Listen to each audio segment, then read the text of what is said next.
আসসালামু আলাইকুম রহমতুল্লাহ। আজকে আমরা আলোচনা করব জীববিজ্ঞান দ্বিতীয় পত্রের প্রথম চ্যাপ্টারের একটা টপিক, প্রাণের শ্রেণীবিন্যাসের ভিত্তি নিয়ে। তো চলো শুরু করা যাক। আমরা প্রাণের শ্রেণীবিন্যাস সম্পর্কে আগেই জেনেছি। এই শ্রেণীবিন্যাসটা 16টা ভিত্তির উপর দাঁড়িয়ে আছে। কয়টা ভিত্তি? যেমন একটা বিল্ডিং করার জন্য একদম একটা বেস লাগে।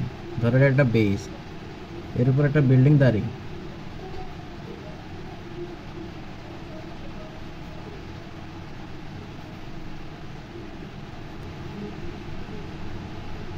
এই বিল্ডিংটা যেমন এরকম একটা বেসের উপর দাঁড়িয়ে আছে, তেমনি এই প্রাণের শ্রেণীবিন্যাসকে যদি তুমি একটা বিল্ডিং ভাবো,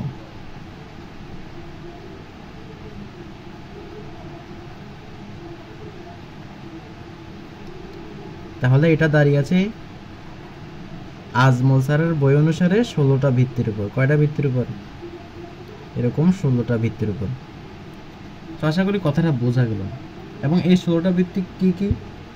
দেহের আকার, সংগঠন ক্রমমাত্রা, জীবন পদ্ধতি, ক্লিভেজ, ভ্রূণস্তর, প্রতিসাম্য, খণ্ডকায়ন, অঞ্চলায়ন, উপাঙ্গ, প্রান্তিকতা, তল, সিলোম, সংবহনতন্ত্র, কঙ্কাল, নটকট, পৌষ্টিকনালী। আমরা এই 16টাই একদম বেসিক থেকে শিখব। প্রথমে আমরা যদি দেহের আকার নিয়ে পড়াশোনা করি, সো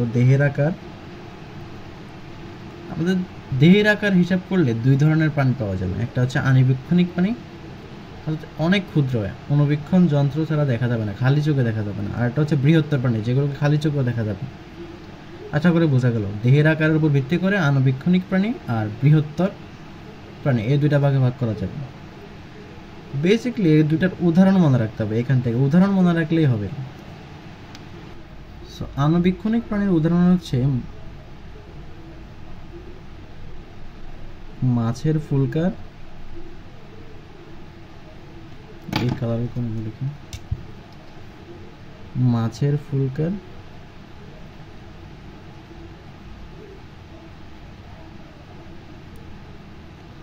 প্রোটিস্টান জীবাণু।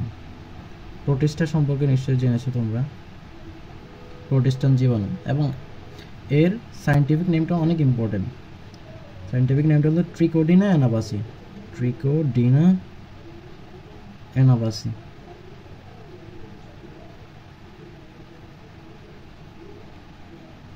তোমরা নিশ্চয়ই জানো আমি কেন এটার নিচে সায়েন্টিফিক নেম দুইটার নিচে দাগ দিলাম। এটা আশা করি ক্লাস 10 থেকে তোমরা শিখে এসেছো। সায়েন্টিফিক নেম যখন লেখা হয়, আমরা কিন্তু ইটালিক অক্ষরে লিখি না, আমরা নর্মাল যেভাবে লিখি ওইভাবে লিখে ফেলি। আর যদি নর্মালভাবে লিখি তাহলে আমাদেরকে নিচে দাগ দিতে হবে, দুইটা পদের নিচে। আর বৃহত্তর প্রাণীর উদাহরণ হচ্ছে গিনিপিগ আছে, বইয়ে উদাহরণ হিসেবে গিনিপিগ দেওয়া আছে।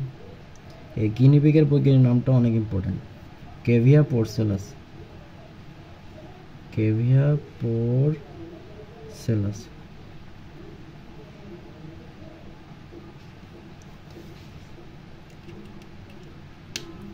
তাহলে দেহের আকারের উপর ভিত্তি করে আমরা দুই ভাগে ভাগ করতে পারি, একটা আণুবীক্ষণিক প্রাণী, একটা বৃহত্তর প্রাণী। বৃহত্তর প্রাণীর উদাহরণ হচ্ছে গিনিপিগ, আর আণুবীক্ষণিক প্রাণীর উদাহরণ হচ্ছে মাছের ফুলকার, প্রোটিস্টান জীবাণু, ট্রিকোডিনা অ্যানাবাসি।